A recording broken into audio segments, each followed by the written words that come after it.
हे मी बरोबर करते का चुकीचं हे तर पुढे वेळच सांगणार आहे. पण एक गोष्ट नक्की सांगते, जे काय सध्या मी अनुभवते ना ते मात्र सगळ्या सुखांपेक्षा भारीच आहे.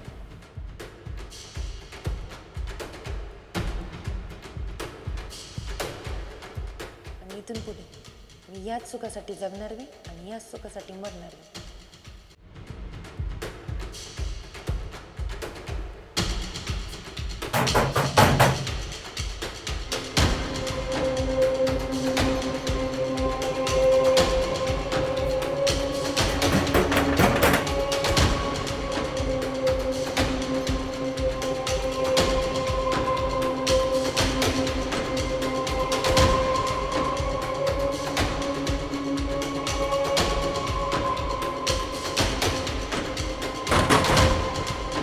आईला जे कोणी पण त्याला आताच मारायचं होतं का इथं.